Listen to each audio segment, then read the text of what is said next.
सलगी देणे कैसे असे सकल सुखाचा त्याग करून साधिजे तो योग राज्य साधनाची लगबग कैसे करावी याहून करावे विशेष तरीच म्हणवावे पुरुष या उपरी आता विशेष काय लिहावे तो शौर्याचा एक अंश दे तो धैर्याचा जरा स्पर्श दे तो तेजातील एक किरण दे जीवनातला एकच क्षण दे त्या दीप्तीतून दाही दिशा धृत उजळून टाकू कुसू पानिपत पुन्हा लिहाया मुचे भारत व्यास वाल्मिकी येथील धावत महामंत्र आहे नवे शब्द साधा जयाच्या स्मृतीने जळे मेंच बाधा शिवाजीचे पूराष्ट्रमंत प्रभावी पुंडली कौरदे भारे विठ्ठल श्री ज्ञानदेव तुकाराम माऊली ज्ञानेश्वर महाराज की जय जगद्गुरु तुकाराम महाराज की जय छत्रपती शिवाजी महाराज की जय धर्मवीर संभाजी महाराज की जय। शिवाजी महाराज कोकणात उतरले आणि कोकणात काय काय केलं त्याच्या विषयानं आपण विचार करतोय। दाभल्लेश्वराची पूजा केली, चिपळूण जिंकलं, चिपळूणला नंतर भगवान परशुरामाची पूजा केली आणि परशुरामाच्या पूजेनंतर तिथल्या स्थानिक पुजाऱ्याला 500 होनाचं वर्षासन शिवाजी महाराजांनी दिलं। परशुरामकर त्यांचं नावही गोविंद भट अनंत भट जोशी तथा परशुरामकर त्याचा वंशही अजून तिथं आहे, ते तिथं अजूनही पूजत आहे।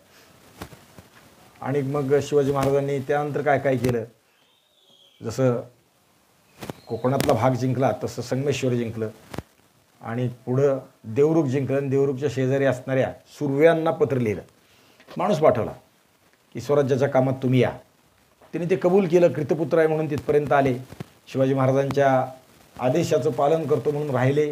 तानाजी मालुसरे आणि पिलाजीरावांना शिवाजी महाराजांनी तिथं ठेवलं संगमेश्वरात आणि त्यांची मदत करायचं काम सुर्वेंना सांगितलं, सूर्यराव सुर्व्यांना सांगितलं। शिवाजी महाराज अजून पुढं काही दुसऱ्या कामात गेले, त्यात त्यांनी राजापुरात दाढ घातली, राजापूर लुटलं आणि इंग्रजांना कैद केली। म्हणजे असा भाग आपण पाहत होतो, इंग्रजांना कैद केली, निम्मे सोनगडावर आणि निम्मे वासोट्यावर पाठवले शिवाजी महाराजांनी कैदी। हेनरी रिव्हिंग्टन, फिलिप किफर्ड, रिचर्ड टेलर सगळे बरेच जण पकडले आणि मग तिथं राजापुरात काय काय सापडलं, शिवाजी महाराजांना वखारीत काय काय सापडलं त्याची मोठी यादी आहे, ती पण आपण मसाल्याचे पदार्थ आहेत, काही धातू आहेत, वस्तू आहेत, याचाही विचार झाला। त्यानंतर मात्र शिवाजी महाराजांनी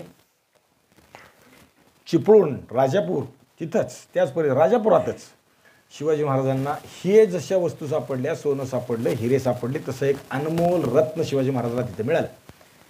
बाळाजी आवजी चित्रे, आपण त्यांचं काल सविस्तर विचार थोडक्यात पाहिला। घराणंही मोठं विलक्षण आहे, म्हणजे त्यांचा साध्यंत इतिहास अख्ख्या घराण्याचा पाहण्यासारखा आहे, इतकं मोठं विलक्षण आहे। बाळाजी आवजी आपल्याला शिवाजी महाराजांचे चिटणीस म्हणून माहीत असतात, पण बाळाजीचे 2 भाऊ चिमणाजी आणि श्यामजी ही शिवाजी महाराजांकडं राज्याभिषेकाच्या वेळेस एकाला गणकलेखक आणि दुसऱ्या कामात शिवाजी महाराजांनी ठेवून घेतलेला आहे। बाळाजी आवजीचा पोरगा खंडोबल्लाळ, 2-3 मुलं आहेत बाळाजीला, त्यातला थोरला पोरगा संभाजी महाराजांच्या विरोधी कटात अडकला गेला आणि त्यात त्याला मारलं आणि दुसरा पोरगा जो आहे तो मात्र जरी वडील आणि भावाला मारलं तरी स्वराज्य सोडून गेला नाही, संभाजी महाराजांबरोबर राहिला आणि संभाजी महाराजांना 2दा त्यांनी वाचवलं। येसुबाईच्या जागी आपली बहीण बसवली, मावस बहीण बसवली। येसुबाईवर आलेला हल्ला परतवण्यासाठी म्हणजे वाचवण्यासाठी पालखीत आपली बहीण बसवली, ती त्यात मेली आणि येसुबाई वाचल्या। तसं पुढं मुलीचाही विषय एकदा झाला, दक्षिणेत जात असताना मुलगी त्या जागी बसवली आपली, ती मारली गेली।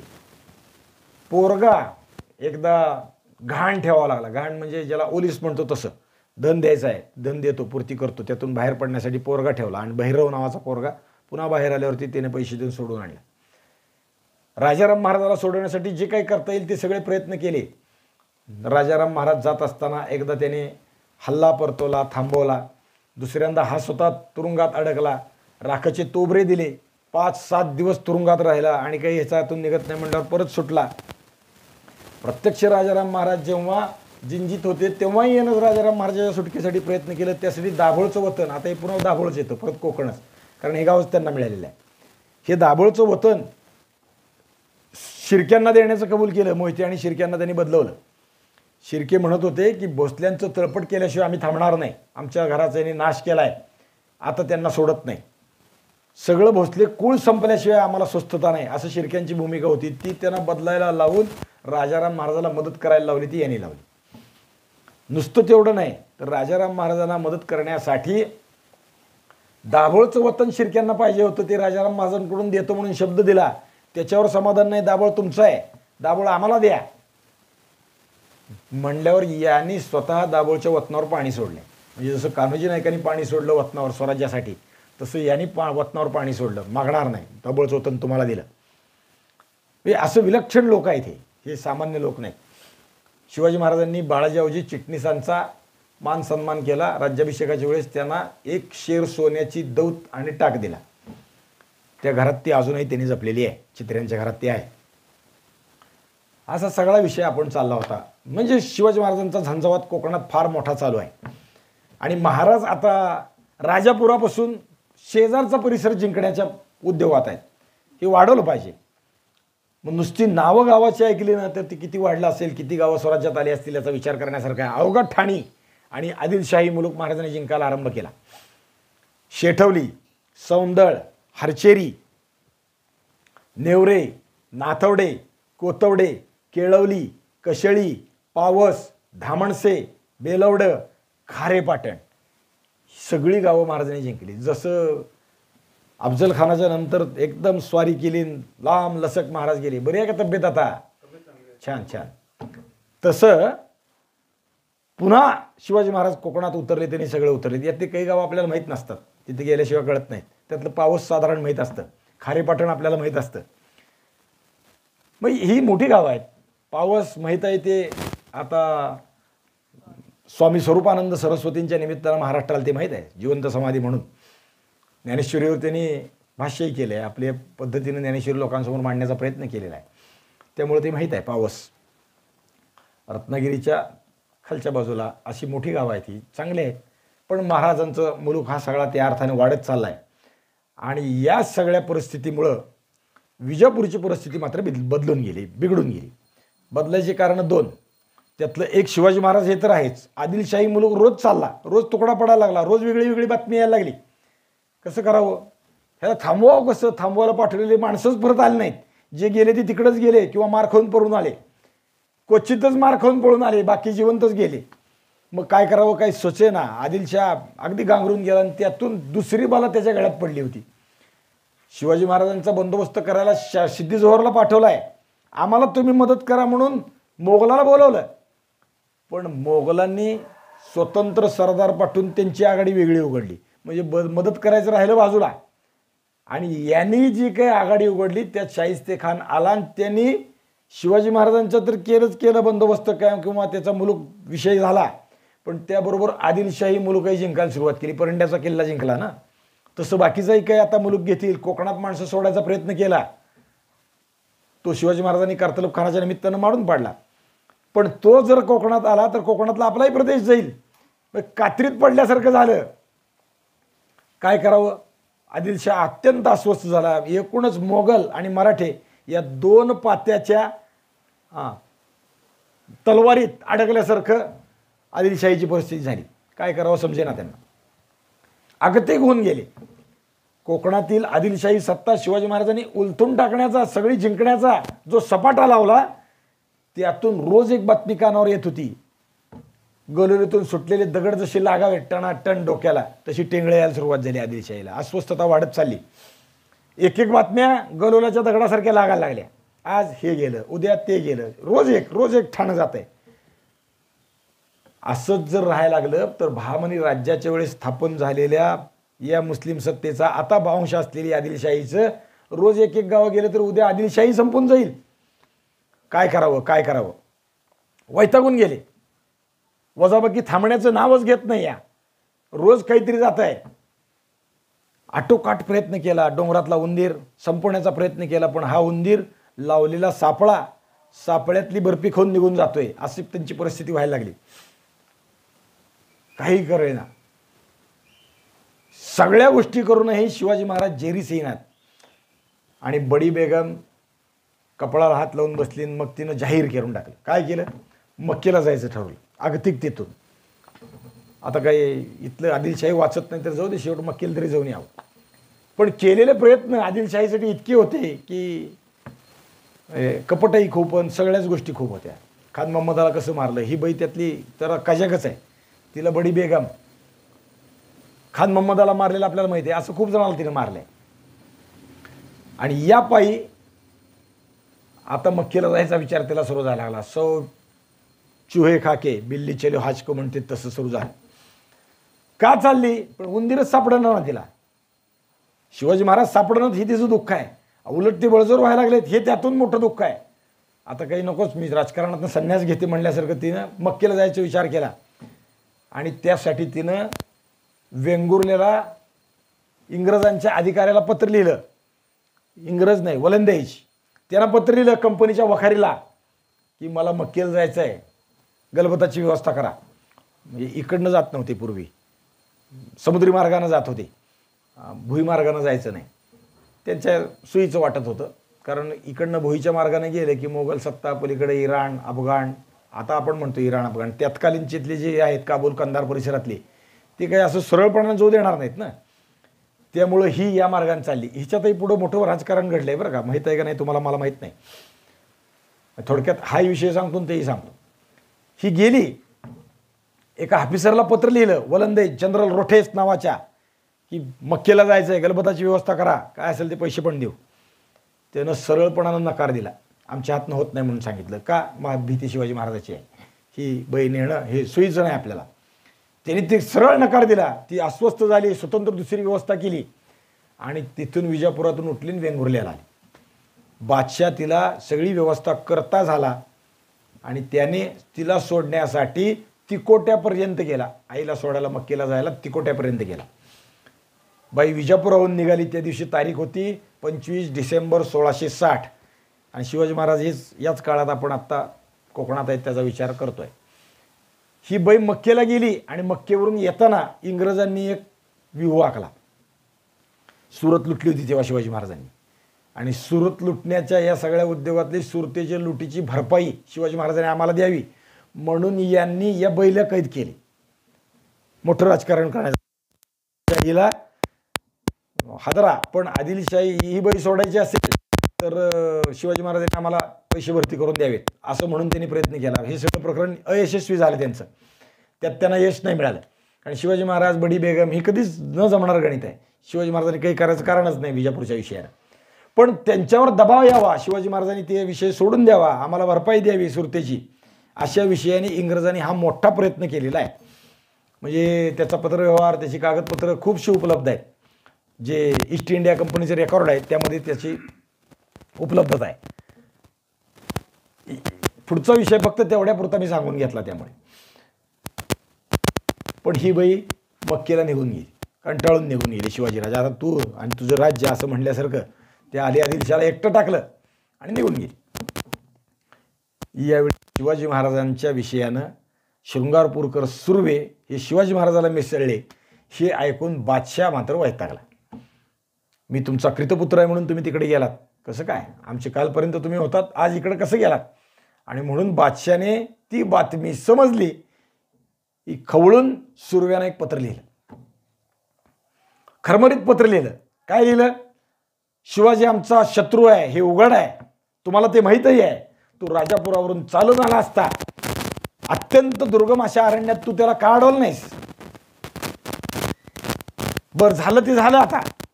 आता उन्मत्त झालेल्या शिवाजी राजाला राजापुरातून परतून जात असताना, जवळ असताना तू त्याला कोण, आता तरी त्याचा पराभव कर. आला तो आला, झालं.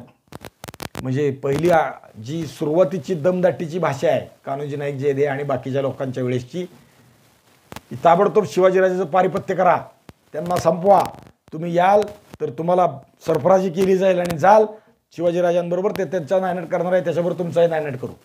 यात बदल झाला. आता अगतिकता, का अडवलं नाहीस, पण झालं ते झालं.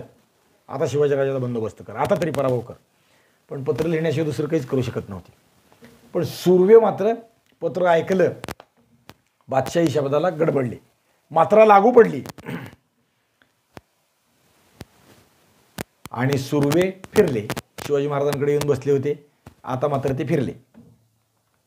काय केलं, महाराजांची बाजू टाकली आणि बादशाह सारखं असं धलं बदलू काम आहे सुर्व्यांचं. सुरुवातीला सुद्धा शिवाजी महाराजांनी कौल दिला, त्याच्या आधी त्यांनी बादशाहची मदत केली. पन्हाळा विशाळाच्या प्रकरणात विशाळाच्या खाली बंदोबस्त केला आणि शिवाजी महाराजांचा प्रतिकार केला. शिवाजी महाराज गेले की तुमचं आहे म्हणले. शिवाजी महाराज राजापुरात असून वर निघाले की बादशाहच्या पत्रानं परत फिरले. एकदम मन बदललं, बाजू पलटली आणि त्यांनी शिवाजी महाराजांशी झुंजण्याची तयारी केली. सूर्यांच्या बरोबर पालवणीकर, जसवंतराव तेही येऊन बसलेले आहेत ना.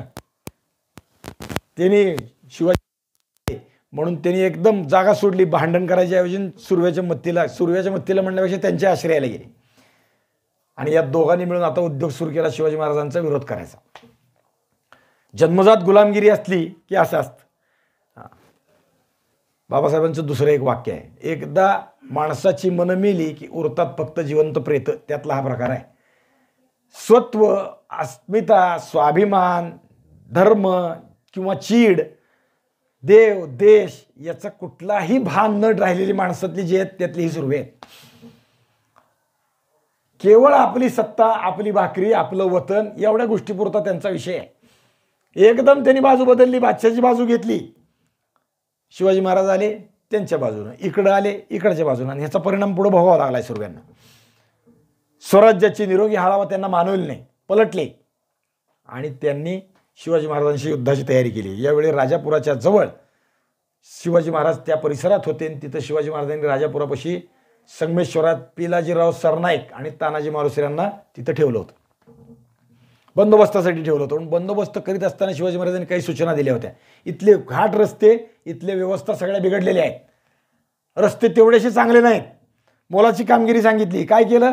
ही रस्ते दुरुस्त करा सांगितलं. तानाजी खरं तर पराक्रमी योद्धा आहे, लढवई आहे, सुभेदार आहे, पण तानाजी मालुसऱ्याला हातात घमेली आणि फोडी फावदी घेऊन रस्ते करायला शिवाजी महाराजांनी सांगितलेलं आहे. हे काही शोभणारं काम आहे का? पण शिवाजी महाराज असे नाहीत. शिवाजी महाराज त्यामुळे आपल्याला कळत नाही. शिवाजी महाराज जेव्हा भांडाभांड करायची तेव्हा भांडाभांड करायला सांगतात, मांडामांड करायची तेव्हा मांडामांड करायला सांगतात. हे काम केलं पाहिजे. बाजीप्रभूंना मोहनगड बसवायला सांगितलं नाही का? बाजीप्रभू देशपांड्यांना, त्यांच्याच खोऱ्यातला, रोहिड खोऱ्यातला. शिवाजी महाराज अनेक अर्थाने विचार करतात. जेव्हा ज्या गोष्टीची गरज आहे तेव्हा ती गोष्ट केली पाहिजे. जेव्हा शांतता आहे, जेव्हा दुसऱ्या गोष्टी आहेत, तेव्हा ते आपलं स्वराज्य नीट राखण्यासाठी जे करणं आहे ते केलं पाहिजे. म्हणजे एकाच माणसाने अनेक पैलू ठेवले पाहिजेत. पेशवाईत 3.5 शहाणे आपल्याला माहीत असतात. 3.5 शहाणे, त्यातले सखाराम बापू बोकील हे 1 शहाणे आणि नाना फडणीस हे अर्धे शहाणे आहेत बरं का. देवजी चोरगडे 1 आणि विठ्ठल सुंदर 1 हे तिसरे 3, म्हणजे 3 माणसातले हे 3 आहे. तर ते पूर्ण शहाणा कोणाला म्हणायचं? ज्याला मांडामांडही करता येतील, भांडाभांडही करता येते, त्याला पूर्ण शहाणा म्हणायचं.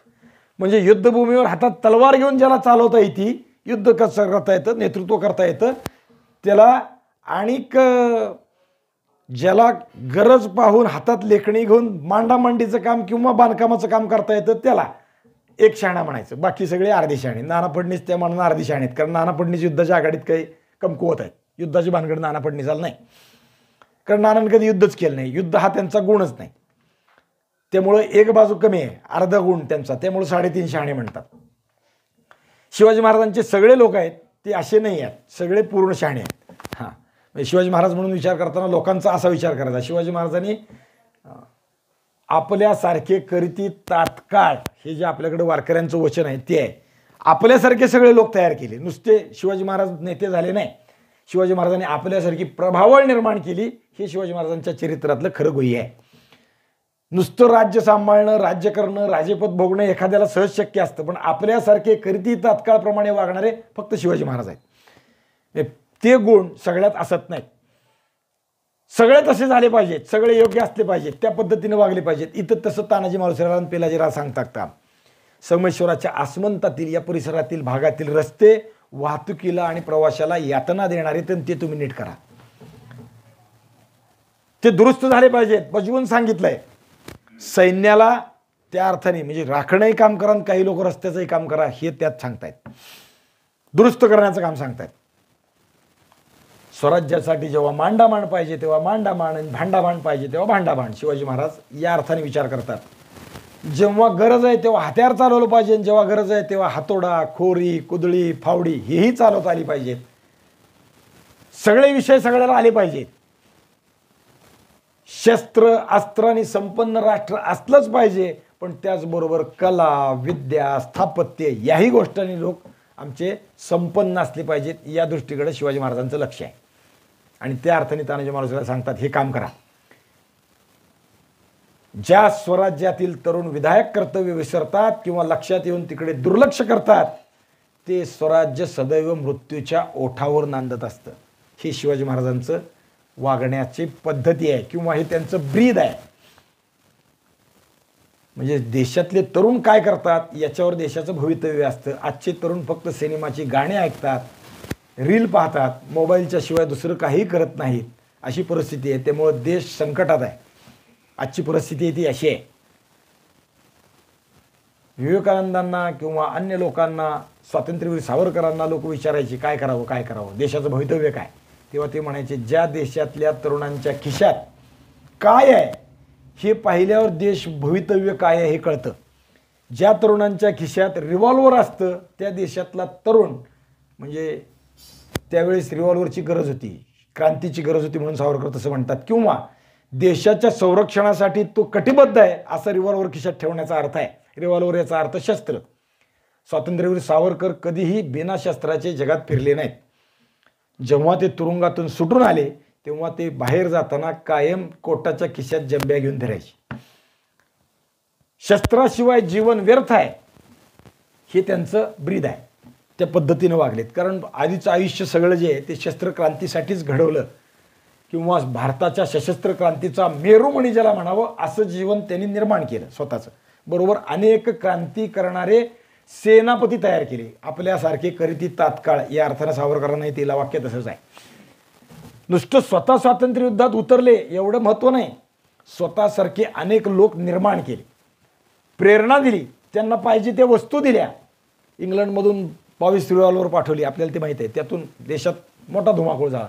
नुसते रिव्हॉल्वर पाठवले एवढ्यावर सावरकर मोठे नाहीत, तर बॉम्बची विद्या सेनापती बापटांच्या मार्फत सावरकरांनी हिंदुस्थानात पाठवली.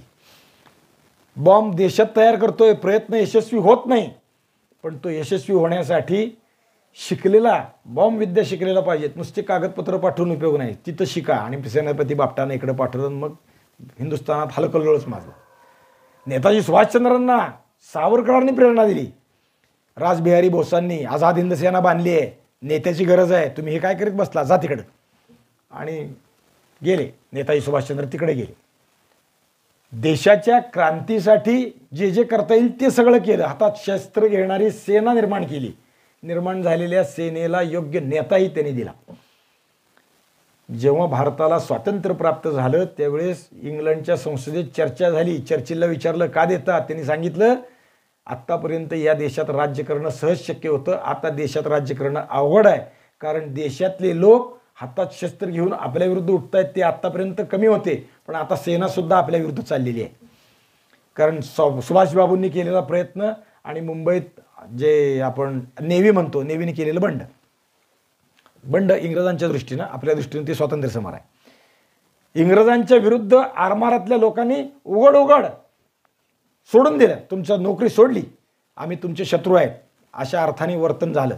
ते गाजलं पण पुढं मोठं. या देशातली सत्ता करायला आता आपल्यापाशी ताकद नाही, आपण ते करू शकत नाही. कारण इथल्या आरमारांनी, इथल्या सैनिकांनी आता आपल्या विरुद्ध वागायला सुरुवात केलेली आहे. त्यामुळे आता सत्ता करता येणं शक्य नाही, म्हणून आम्हाला स्वातंत्र्य द्यावं लागतं हे चर्चिलने सांगितलेलं आहे. चरख्यामुळे स्वातंत्र्य दिलं नाही सांगितलेलं. त्या अर्थाने विचार करणं महत्त्वाचं आहे. इथं शिवाजी महाराज सगळा तसा विचार करतायत, म्हणून आपण त्यांचा आदर्श बाळगणाऱ्या लोकांचा विचार पुढे करतोय. जेव्हा मांडामांडीची गरज आहे तेव्हा शस्त्र काय पाहिजे खिशात, जेव्हा भांडाभांडीची गरज आहे तेव्हा शस्त्र काय पाहिजे, मांडामांडीला लेखणी पाहिजे, मांडामांडीला कुदळी पाहिजेत, फावडी पाहिजेत. त्या अर्थाने काम चालू आहे. आणि इकडं आता तानाजी मालुसरे ते करतायत. तरुणांच्या खिशात काय आहे, तरुणांची वर्तन काय आहे, विधायक कर्तव्य करतोय का. आजचा तरुण दारू पिऊन रात्रंदिवस झिंगून राहण्याशिवाय दुसरं काही करायला तयार नाही. महाराष्ट्राच्या ऐवजी सध्या मद्य राष्ट्र आहे.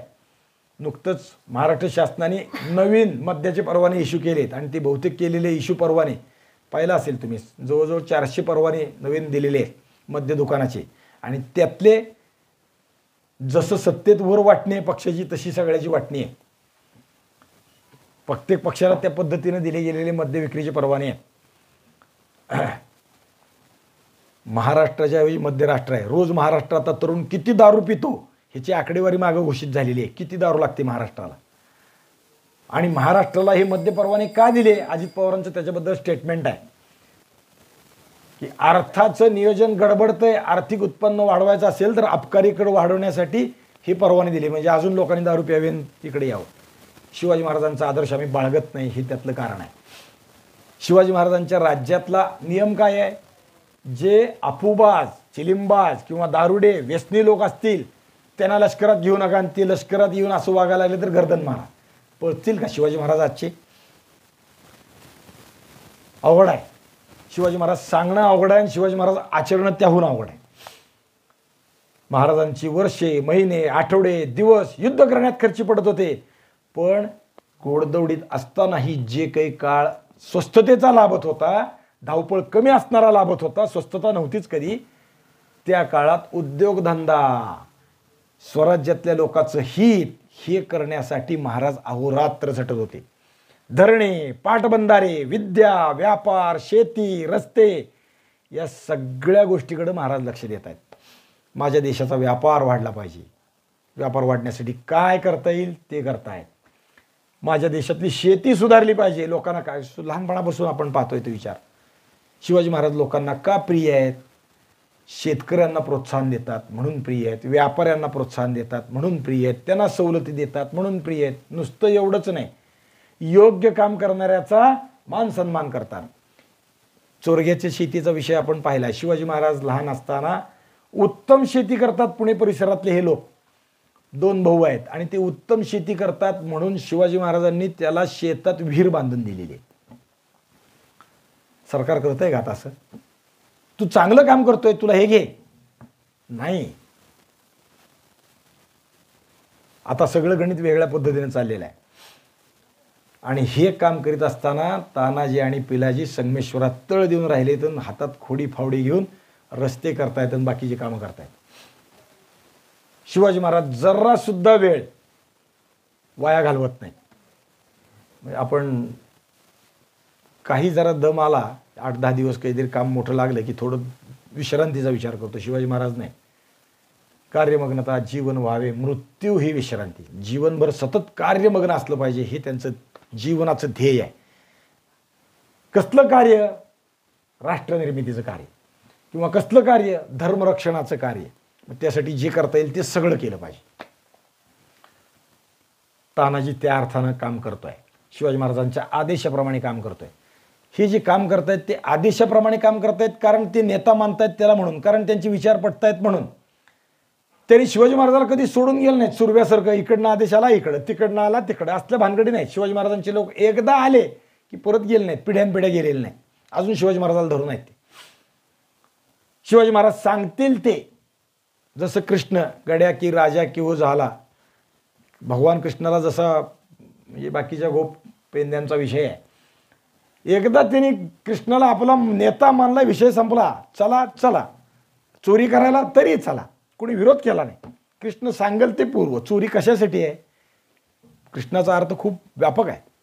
गोकुळाच्या चोऱ्या ज्या आहेत त्याचा विचार जेव्हा करतो तेव्हा ते मांडणी जी आहे ना, नाथ महाराजांची असो, नामदेवरायची असो किंवा इतर संतांची असो, चोरी कशासाठी आहे? शत्रू पुष्ट होतोय, तो पुष्ट होऊ नये, ते लोणे खाऊन तो वाढतोय, तो होऊ नये म्हणून पहिल्यांदा चोरी. शत्रूचं खच्चीकरण हे त्या चोरीतला पहिला भाग आहे. आपलं बल वाढवणं हा पुढचा भाग आहे. आणि आपल्या पोराचं रक्षण तुम्ही करा हे आईबापाला सांगण्यासाठी पुढचा ते अनेक गुण आहेत त्यात. स्वतः आरोग्य संपन्न राहिलं पाहिजे, त्यासाठी प्रसंगी घरातलं तूप लोणी खाल्लं तरी, चोरून खाल्लं तरी चालेल, हे त्यातले एक विषय आहे. मग त्या अर्थाने सगळ्या गोष्टीचा विचार करायचा. तसं शिवाजी महाराज आता इथं जे चालू आहे, तानाजी आणि पिलाजी थांबलेले आहेत, ती त्या अर्थानं स्वराज्याच्या वाडीत थांबलेत. आणि सूर्यरावाची बुद्धी फिरली. रात्री अचानक येऊन तिने या दोघांवर छापा घातला. रात्री अचानक अकस्मात गाठ उडली. फौजेसह आला सूर्यराव आणि तानाजी पिलाजीवर हल्ला केला, त्यांच्या तळावर हल्ला केला. तानाजी आणि पिलाजी शिवाजी महाराजांच्याच लाईनीतले आहेत म्हणून आपण, किंवा त्या पठडीतले आहेत, त्यांच्या शिकवणीकीतले आहेत, त्यांच्या तालमीत तयार झालेले आहेत. ते काही साधे नाही. मोगली सेनेसारखं, विजापूरच्या सेनेसारखं झोपायची भानगड नाही. झोपायची याचा अर्थ रात्री सुद्धा गस्ती पहारे जागे आहेत तळाच्या भोवती. त्याने ते आलेला हल्ला पाहिला आणि ते प्रतिकाराला उठले आणि झोड सुरू झाली, दोघांची मारामारी सुरू झाली. ढाल तलवार घेऊन तानाजी उठला आणि पिलाजी पण उठला, दोघांची झुंबड सुरू झाली. पिलाजीची फौज बाहेर काढून तोही झुंजायला लागला. जबरदस्त लढाई पेटली. सूर्यराव भलताच लढाऊ होता, खरंच लढाऊच होता, काही तसं काही कमी नव्हता. आणि त्याच्या लढाईत तानाजी मालुसरे एक आघाडी सांभाळत होते आणि पिलाजी दुसरी आघाडी सांभाळत होते. रात्रीची वेळ आहे. तानाजीचा जो काही तुकडीचा हल्ला होता तो सूर्यरावाला झेपेना, पण पिलाजीरावाला मात्र सूर्यराव जड चालला. म्हणजे त्याच्याही तुकडीची काहीतरी असं लढाई चालली असेल, त्याचं चित्र डोळ्यापुढे आणायचं. सूर्यरावाच्या त्या लढ्याच्या हल्ल्यामुळे पिलाजीला मार खायची पाळी यायला लागली, तुकडी मार खायला लागली. खूप जोराचा प्रतिकार करीत होता, पण शत्रू जास्त होता. चारही अंगाने अंगावर तुटून पडला होता. सैन्यही जास्त होतं. चारही अंगातून बाण आणि गोळ्या अंगावर येत होत्या. त्याचा प्रतिकारही करीत होता, पण शत्रू अंगावर पुढे पुढे यायला लागला आणि पिलाजीराव थोडा कचला. तानाजी मालुसरेने आपली आघाडी पक्की रोखली, अनेकाला लोळवलं. पिलाजीची मात्र तारांबळ उडायला लागली. आरडाओरडा करून शत्रू अंगावर यायला लागला, जास्त पुढे व्हायला लागला. ते आता आपल्याला सहन होईना असं पिलाजीला वाटलं आणि त्याची स्थिती विचित्र झाली, अवघड झाली. आता शत्रू आपल्याला मारणार आणि गावात घुसणार असं त्याला जाणवायला लागलं. तो घाबरला. तानाजीला आत्तापर्यंत या गोष्टीचा स्वभाव नव्हता. दोन बाजूला दोघ आहेत, दोन बाजू दोन लढवत आहेत. त्याला शत्रूचा गचका ऐकू आला, गलका ऐकू आला, काहीतरी गोंधळ चाललाय. आपल्या बरोबर लढणाऱ्या स्वारातल्या एकाला तानाजीनं पुढं केलं. इथलं आघाडी तू सांभाळ, मी तिकडे जाऊन पाहून येतो.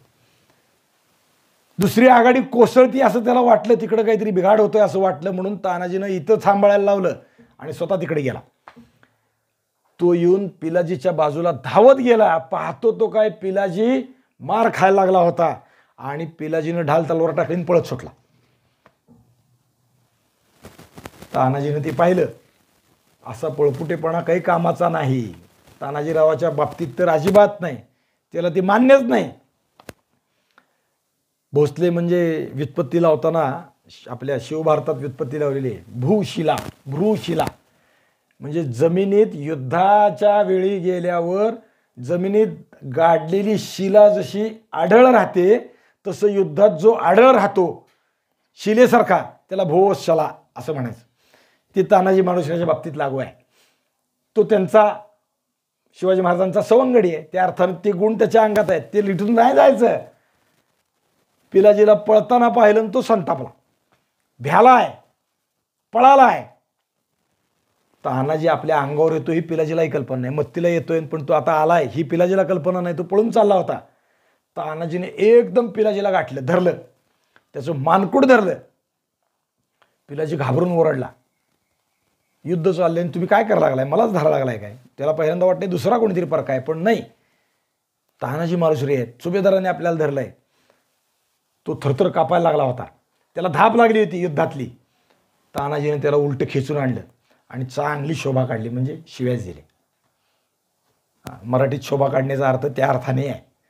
हजेरी घेतली कडक शब्दात, खूप पाण उतारा केला. अरे नामर्दासारखा काय पळतोस, तुझी अवलाद कुणाची, तू निळकंठराव सरनाईकाचा पोरगा, आणि तो म्हातारा स्वर्गातून आता तू मेले, म्हणजे ते मेल्यानंतर तू पाहत असेल आणि पोरगा असा पळून जातोय म्हणल्यावर तुला जन्माला घातल्याबद्दल त्याला दुःख होत असेल. कुठं पळून चाललास, बायकालाही धीर धरवतो आणि तू बायकासारखा किंवा बायकापेक्षाही खालच्या जातीचा होऊन पळून कुठं चाललास.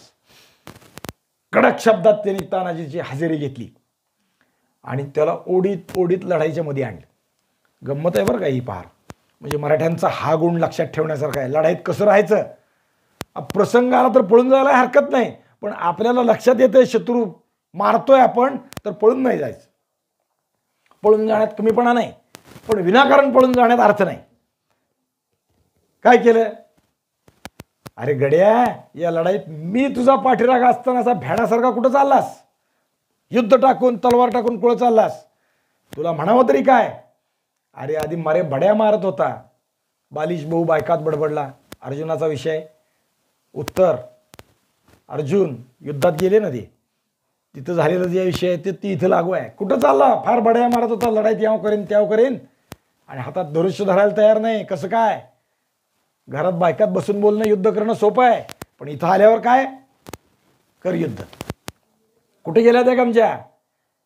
आपल्याला ही पुढची वाक्य महत्वाची आहे. शिवाजी राजांनी तुला एवढ्या मोठेपणानं चढवून तुला मोठेपणा दिला, तुला काही पद दिलं, काही लोकांची मनसब दिली, सांभाळलं, ते असं आपलं लष्कर टाकून पळून जायला काय. बाकीची लोक सोडून निघून जाताना लाज नाही का वाटत, थोडी तरी खंत. पिलाजीचा सर म्हणजे पाण उतारा केला. आणि मग जवळ पडलेला एक दोर तानाजी मालुसरेने उचलला आणि मागं असलेल्या दगडाला पिलाजीला ढकलून बांधला, दोराला आणि त्या दगडाला बांधून टाकलं. उचललं, बांधून टाकलं. पिलाजीला काय होतंय समजेना. सुभेदारच ते दोरखंडाने त्याला दगडाला बांधून टाकलं आणि हातात ढाल तलवार घेऊन तानाजीराव त्याच्या पुढे युद्धाला उभे राहिले. पिलाजीची अवस्था अत्यंत करुण झाली. काय करावं कळेना. कसलं माणूस आहे का काय ह्या, आपल्याला बांधून टाकतोय आणि पुढे लढायला जातोय. पण त्या बांधण्यात अर्थ होता की मर्दाने युद्धाला कसं उभं राहायचं. उभार असं दगडासारखं, पाठीला जसा बांधलाय ना तसं दगडासारखं. पळूनच जायचं असेल तर दगड पाठकुळी घेऊन पळून जा. पळायलाही तशी ताकद पाहिजे, असं उभार.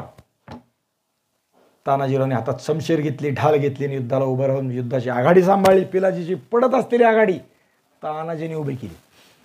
म्हणजे तानाजी मालुसऱ्यांच्या चरित्रातलं हे लक्षात ठेवलं पाहिजे. हाच आदर्श भावाने घेतला. तानाजी मालुसरे पडले म्हणून बाकीच्याला पडू दिलं नाही. पळायचं नाही, आता आडवं उभं राहायचं. नेता पडला म्हणून पळून जायचं नाही. हा आदर्श शिवाजी महाराजांच्या काळातला आम्ही विसरलो म्हणून पानिपतमध्ये पराभव झाला. शिवाजी महाराज विसरले, परिणाम पराभव. प्रत्येक ठिकाणी लक्षात ठेवायचं. पानिपतचा पराभव का झाला. नेता दिसेना, हत्तीवर दिसेना, घोड्यावर दिसेना. काय करावं, नेता पडला असं वाटलं आणि टाकले हत्यार, सुटले पळत.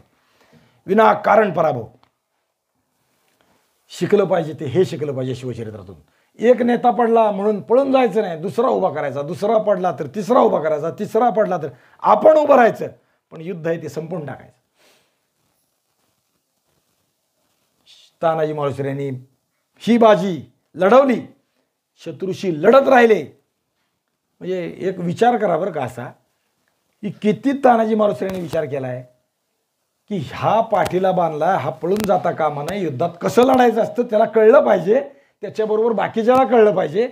पण ह्या युद्धात बांधलेला असताना काही करू शकत नाही म्हणून हाही मेला नाही पाहिजे. युद्ध कसं केलं पाहिजे ह्याच्यावर दुसरे चालून आले तर. पण त्याला भरोसा आहे, मी असताना दुसरा कोणी ह्याला अडवा येणार नाही. आणि मग मराठ्यांनी अडसर घातला. तानाजी मालुसऱ्यासारखा बरदंड माणूस उभारला. तानाजी ओरडत होता, लोकांना प्रोत्साहन देत होता. हाणा, मारा, कापा, हुशार, हर हर महादेव गर्जना करीत होता. पळ, सोड, धर, हाण त्याला, मार बाण. सगळीकडे मुंडकी, हात पाय तुटून पडायला लागले. तलवारी ढाली विखरून गेल्या. पागोटे, युद्धभूमीवरचा सगळा चिखल झाला. आणि आता सूर्यरावचा धीर गळाला. मार खायला लागलं त्याचं सैन्य. आणि एकदा मार खायला लागला, थोडा कचला की त्याचं सैन्य पळत सुटलं. स्वतः सूर्यराव सुद्धा पळत सुटला. त्याची फौज वाऱ्यासारखी उधळली गेली. तानाजीरावाने पाठलाग बिटलाग न करता सगळी माणसं त्याची पळून गेले. तानाजीचे लोक गरजत गरजत उड्या मारायला लागले. नगारा वाजायला लागला. विजयाचा नगारा झाला. तानाजीरावांनी सूर्याजी पिलाजीचा दोर सोडला आणि त्याला मोकळं केलं. आदर्श ठेवायचा असा. झालं तेवढंच. पुन्हा त्याचा उच्चार तानाजीने केला नाही. त्याच्याबद्दल पिलाजीला काही बोलले नाही. हे सगळं झालं. महाराज तिथंच आहेत, कोकणातच आहेत. ते संगमेश्वराला यायला निघाले तोपर्यंत महाराजांना वार्ता गेली, असं असं झालं. काल सूर्यरावाने आपल्यावर हल्ला केला. आणि मग तानाजीरावांनी पराक्रम केला. पिलाजी युद्धाला उतरले. थोडंसं पिलाजीची झाली तारांबळ झाली. तानाजीरावांनी असं असं केलं आणि युद्ध केलं. महाराज निघालेत म्हणले की पिलाजीराव सामोरे गेले. महाराजाला आणायला सामोरं जाणं असतं ज्येष्ठाला तसं. पिलाजीराव सामोरे गेले. मागून तानाजी आले. महाराजांना मुजरे केले. पिलाजीनं सांगितलं मागून सुभेदार येत आहेत. सुभेदारही आले. त्यांनी मुजरे केले. महाराजांनी दोघांचंही कौतुक केलं. दोघांनाही जवळ घेतलं. महाराजांना लढाई फते केल्याचा आनंद झाला होता, अतिशय आनंद. पिलाजीचा आणि तानाजीचा सगळ्या सैन्याचा महाराजांनी सन्मान केला. काय केलं माहीत नाही, पण बक्षीस दिलं असावं काहीतरी. युद्धात जय प्राप्त झाला, शिवाजी महाराजांनी सन्मान केला. सारी हकीकत समजली. कोणची? सूर्यरावांनी कपट केल्याची, रात्रीच्या वेळी दगा केल्याची, रात्रीच्या वेळी अवचित आले. काल आपल्याला शब्द दिला, महिन्याखाली शब्द दिला, आम्ही तुमचा कृतपुत्र आहे म्हणून आले, बरोबर येऊन थांबले, राहिले, मदत करतो म्हणाले, आणि प्रत्यक्ष परत बदलले महिन्याभरात. काय माणूस आहे हा, रोज बदलतो, दल बदलू. वचन दिलं आणि वचन मोडलं. महाराज चिडले. एकदा चिडले की मग काय होतंय काय सांगता येत नाही. महाराजांना राग आला. अजूनही समजून सांगू, सूर्यरावाला एकदा स्वराज्याच्या कामात सामील करू असं त्यांना परत वाटतं, तरी सुद्धा अजून वाटतंय. तसं कामही पुढे झालंय. त्याने त्या अर्थाने एक पुन्हा वकील बोलवला, एक हेजीब बोलवला, दूत बोलवला, जा सूर्यरावाला भेट, सांग एवढी पापं करूनही शिवाजी महाराज संधी देतात. पहा, 100 घरं 100 पापं भरावी लागतात म्हणतात ना, तसं सूर्यरावाकडे हा वकील गेला. सूर्यरावाला महाराजांचा निरोप दिला. महाराज खरंच उदार आहेत, उदार आहेत, पण संतापले म्हणजे शिवाहून भयंकर आहेत. सूर्यरावाला वकिलाने निरोप दिला, स्पष्ट सांगितलं, राजेसाहेब आपण महाराजांचा कौल घेऊन बादशाला सामील झाला नाही झाली. महाराजांवर आजवर महाराजांचे आपण अनेक अपराध केलेत. संगमेश्वरात आमच्या फौजेवर रात्री बेधडक तुम्ही छापा घातलात, हा अपराध तर केलाच, पण आपणच सांगा या सगळ्या आगळी काही महाराजांनी कशा सहन कराव्यात.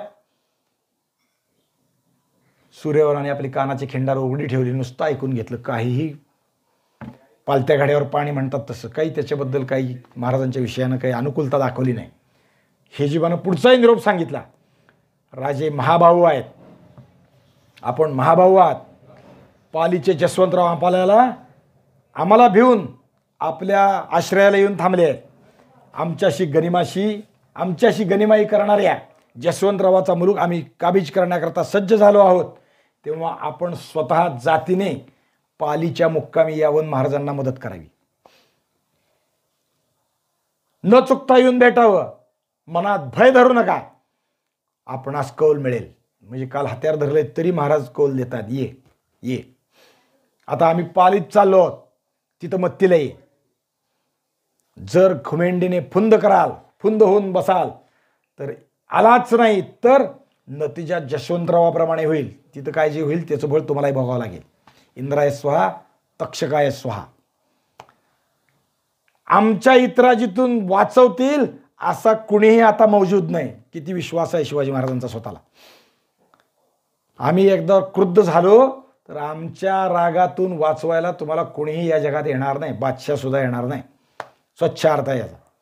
हे सगळं सूर्यरावाने ऐकलं, थंडपणे ऐकलं आणि हेजीबाला सांगितलं, तुम्ही पुढे व्हा, मी मागून येतोच. काय माणूस आहे.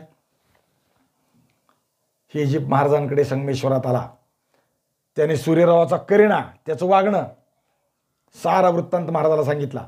पालीच्या मुक्कामावर येतो की नाही लवकरच महाराजाला दिसणार होतं. महाराज फौजा घेऊन जसवंतरावाच्या पारिपत्यासाठी पालीवर चालून गेले. सगळी जहागीर तडकाफडकी काबीज झाली. ज्याला आडवे आले, ज्याने विरोध केला ते सजा पावले गेले. अनेक योग्य पुरुषांनी महाराजांचा कौल घेतला. महाराजांनी त्याला कौल दिला, त्यांना आपल्या आश्रयाला ठेवलं. त्यात कोण होतं? पिलाजीराव शिर्के.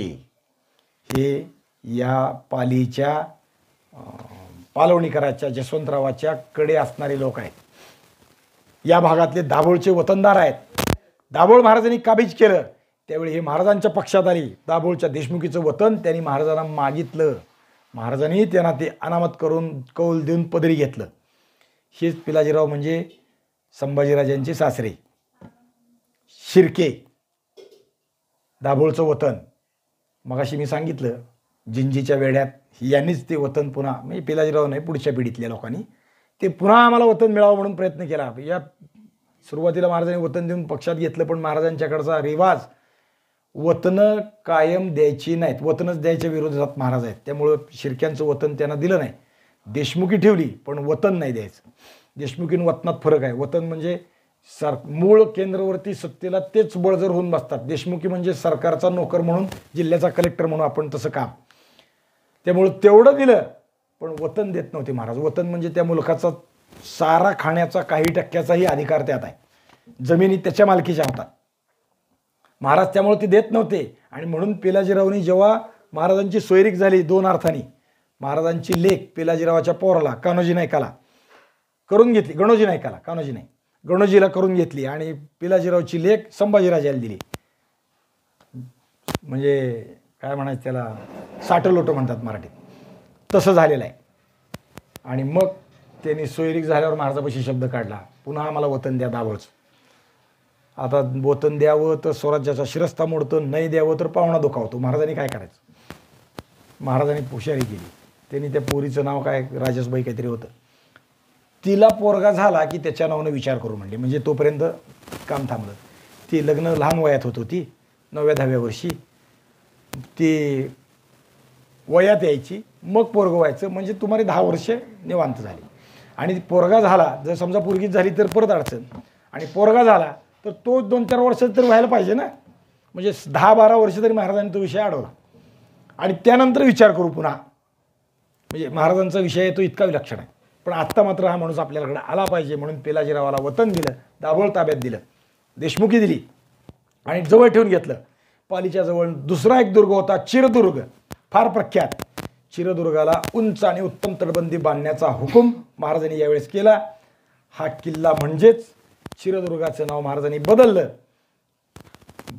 या प्रांताचं भूषण म्हणजे मंडण, आणि म्हणून या किल्ल्याला नाव दिलं मंडणगड. स्वतंत्र किल्लेदार, इथं व्यवस्था सगळी महाराजांनी निर्माण केली. आणि मग या प्रदेशातली सारी प्रजा सुखावली. एकदा का महाराजांच्या आश्रयाखाली आले की सगळं सैन्य सुखावलं.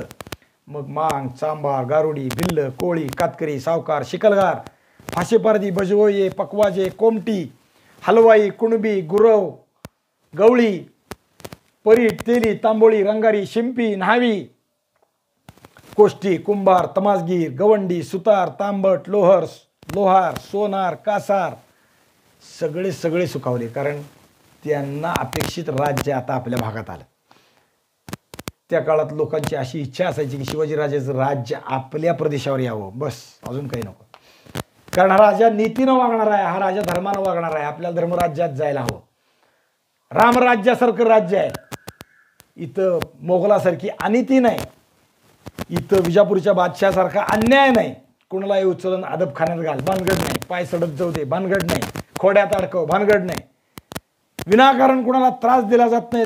तक्रार केली तर त्याची दखल घेतात, त्याच्यावर कारवाई होते, अनेक गोष्टी करतात. इथं रामराज्य आल्यामुळे इथं बलात्कार होत नाहीत, बायका पळवून नेल्या जात नाहीत. असं वाटत असल्यामुळं हे सुखावतात. आणि म्हणून असं राज्य आपल्या प्रदेशात यावं, हा त्यांचा अनुभव आहे. हे त्यांना पाहिजे आहे. शिवराज्य आल्यावर कोणाला नाही आणा, अजूनही आपल्याला तीच अपेक्षा आहे. शिवाजी महाराजांचं राज्य आपल्यावर असावं. 350 वर्ष झाली आता शिवाजी महाराजांच्या राज्याला, पण अजूनही वाटतं तसं राज्य असावं, तसं असावं. दुर्दैवानं काही टक्के आहे, काही टक्के नाही. शिवाजी महाराजांचं राज्य धर्मराज्य आहे. धर्मराज्याचं दोन्ही अर्थाने धर्मासारखं, धर्मराजासारखं चालणार आहे. तात्काळ न्याय किंवा अनेक गोष्टीत धर्मानं सांगितल्याप्रमाणे वागणं म्हणजे धर्मराज्य. धर्माचं रक्षण करणं म्हणजे धर्मराज्य. या अर्थाने विचार शिवाजी महाराजांच्या राज्यात आहे. त्यामुळं आपल्याला ते आवडतं, अजून असं वाटतं.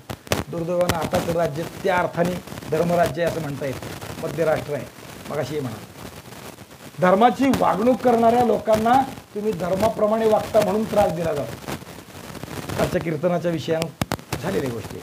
कीर्तनात काय बोलवायचं आणि काय नाही बोलायचं हे राज्यकर्त्यांनी ठरवायचं. आता अशी परिस्थिती निर्माण झाली.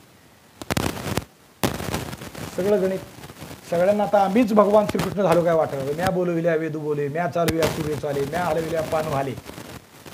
भगवान श्रीकृष्णाचं भगवद्गीतेतलं म्हणणं आहे ना. आता राज्यकर्त्याला तसं वाटायला लागलंय, आम्ही सांगितलं तसंच कीर्तनकारांनी बोलावं, तेच कीर्तन करावं. कीर्तनकारांनी काय बोलावं, कसा धर्म सांगावा, धर्मरक्षण कसं सांगावं, त्यांचा विषय आहे. धर्म कसा जगवावा धर्माचार्यांनी ठरवावं, तुम्ही नाही ठरवायचं कार्य. पण राजकीय लोक कीर्तनकाराला एक बंदी करून घेण्याच्या प्रयत्नात आहेत, अनेक गोष्टी करतायत. त्या अर्थाने सगळं चाललेलं काम आहे. 25,000 रुपये प्रत्येक भजनी मंडळाला महाराष्ट्र शासनाने द्यायला सुरुवात केली आहे. एकदा भजनी मंडळ बांधलं गेलं की ते दास होतं, अर्थस्य पुरुषो दास या पद्धतीनं त्या अर्थाने चाललेला आहे हा उद्योग. खरं आहे, खरं आहे, खरं आहे. पण शिवाजी महाराजांचं राज्य त्या अर्थाने धर्मराज्य आहे. शिवाजी महाराजांचे लोक त्या अर्थाने त्यावेळेसचे धर्माचारी आहेत ना, ते पण असेच कडक आहेत. शिवाजी महाराज राज्यकर्ते म्हणून कडक आहेत. जर शासन व्यवस्थेत धर्माचारी आडवे येत असतील तर शिवाजी महाराज चिंचवडच्या गोसाव्यांना लिहिलेलं पत्र उपलब्ध आहे. आमची विरोधी तुम्ही घ्या, तुमची विरोधी आम्हाला द्या. न्याय निर्णय करणं तुमचं काम नाही, तुम्ही तुमचं काम करा, बाकीच्या गोष्टीत पडू नका. तुम्हाला जे काही राज्याकडून पाहिजे, राजाकडून पाहिजे ते दिलंय, तुम्ही काय यात बाहेर पडताय असं म्हणून त्यांना अडवलंय. म्हणजे शिवाजी महाराज कसे आहेत, इतके फटकळ आहेत की धर्माचार्य जर आडवे येत असतील तर तुमचं चुकतंय म्हणून सांगतात. ब्राह्मण म्हणून मुलाहिजा कोण करतो असं म्हणतात. 2-3 उदाहरणं पण आपल्याला ते माहीत आहे. अफजल खानाच्या त्यावेळेसचं तरी आहेच आहे. दुसऱ्या तिसऱ्या ठिकाणी खूप ठिकाणीचा विषय आहे. पण सत्पात्री असेल, सज्जन असेल, खरंच धर्माचरणी असेल तर शिवाजी महाराज त्याची पाठराखण नाही करतात. अफजल खानाला भेटायला जाण्यापूर्वी आपल्या उपाध्यांना शिवाजी महाराजांनी दान दिले, सुवर्णदान दिले, गायदान दिले, संवत्स गाय म्हणजे वासरासकट गायदान दिले आणि डोक्यावर पायावर डोकं ठेवून पाया पडून गेले, आशीर्वाद धारण केला त्यांचा. कारण ते स्वराज्याच्या हिताचा विचार करतात. आणि दुसरा ब्राह्मण स्वराज्याच्या विरोधात आडवा येतो म्हणून त्याला शिवाजी महाराज मारून टाकतात, शिल्लक ठेवत नाही. शिवाजी महाराज अशा पद्धतीनं ती जात माझी आमची आहे म्हणून काही नाही, जो स्वराज्याच्या हितातला आहे तो माझा आहे, तो स्वराज्याचा आहे, तो मग त्या अर्थानेच आहे. ते मराठी आहे. मराठा म्हणजे विशिष्ट जात, जन्मानं जात नाही. जे भगव्या झेंड्यासाठी लढतात ते मराठी, जे हिरव्या झेंड्यासाठी लढतात ते मोगल, ते आदिलशाही. मग ते जन्मानं ब्राह्मण असू द्यात किंवा अजून कोणी असू द्यात. शिवाजी महाराज या अर्थाने आमच्याकडे जातीचं कालच आपली चर्चा झाली होती. जात जात जात किती जात, जात नाही ती जात. आता शाळेच्या दाखल्यावर जन्माच्या दाखल्यापासून जी मागे लागली आहे ती मेलं तरी सुटत नाही. जीव जातून मगच जात जाते, तोवर जात जात नाही. शिवाजी महाराज इतक्या अंगाने विचार केले तर आपल्याला कळतील. शिवाजी महाराज आता सांगतायत किल्ला बांधा. आता इथलं ठाणं मजबूत झालं पाहिजे का, माझे लोक निर्धास्त झाले पाहिजेत. किल्ला बांधाचा अर्थ नुसता किल्ला बांधा संरक्षण व्यवस्था असं नाही. किल्ला बांधा म्हणजे याच्या आश्रयानं लोकांना सुखानं राहता यावं. कारण सिंधुदुर्ग बांधताना झालेली जी घटना आहे ती शिवाजी महाराजांची घटना महत्त्वाची आहे. येथे ऐसे ठाणे घालतो की शत्रूची ठाणी दहशत खाऊन उठून निघून जातील. इथं कोणी आडवा येणार नाही. माझ्या सरहद्दीच्या टोकावरचं गवताचं पातं सुद्धा माझी गाई वासरं सुखानं खातील अशी ठाणे निर्माण करणं हे शिवाजी महाराजांचं उद्दिष्ट आहे. हे ठाणं तसं निर्माण केलं मंडणगड आणि सगळी प्रजा सुखावली. कुणाला आनंद होणार नाही. पण शिवाजी महाराजाच्या राज्याचा आनंद न होणारे काही जण आहेतच ना. घोरपडे, मोरे, दळवी, जसवंतराव दळवी आहे, शृंगारपूरचे सुर्वे त्यातलेच आहेत. या सुर्व्यांकडं पिलाजीराव शिर्के हे कामाला आहेत. म्हणजे सुर्व्यांचे ते तसे काय म्हणू आपण, ते मुख्य कारभारी अशा अर्थाने पिलाजीरावांचं काम आहे. ढोणे, घाडगे कितीतरी जण आहेत. पाली पाडाव झाला पण सुर्वे काही आलेच नाही. महाराज वाट पाहत होते. बेमगुमान झाले, महाराजांच्या विरुद्ध वर्तले. कौल देऊन 2दा कौल दिला. पहिला कौल दिला अगदी तुम्ही हातात हत्यार देऊन महाराजांच्या विरुद्ध लढला, स्वतः महाराजांच्या समोर असताना लढला तरी कौल दिला. आपला माणूस आहे, स्वराज्यात येतो म्हणाले. काही दिवस मदत केली आणि बादशाचं पत्र आले की परत बदलले. तानाजीरावांनाच युद्ध करायला लावलं, पळून गेले. दुसऱ्यांदा कौल दिला, पुन्हा ये म्हणून सांगितलं तरी आले नाहीत. गुलामगिरी भिनली की असं 12 पिढ्याची गुलामगिरी भिनली आमच्या रक्तात आणि तलवारीत. स्वतंत्रपणाची स्वप्नच पडत नाहीत. त्यामुळं करणं फार लांब. सुर्वे आले नाहीत, वाट पाहू नये आले नाहीत. आणि मग महाराज पुन्हा संतप्त झाले.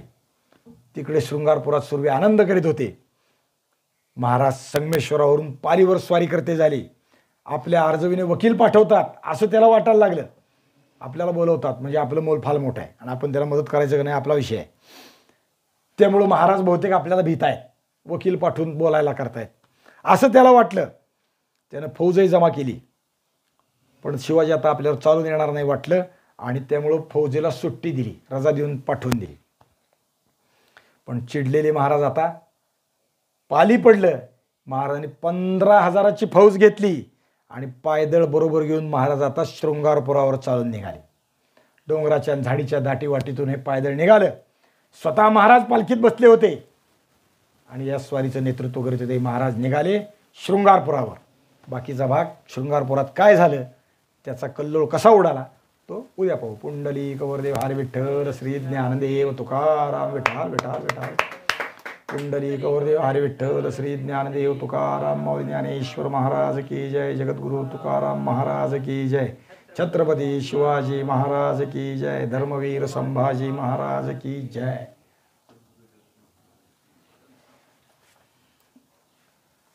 दोघ जण विशेष अतिथी आहेत आज.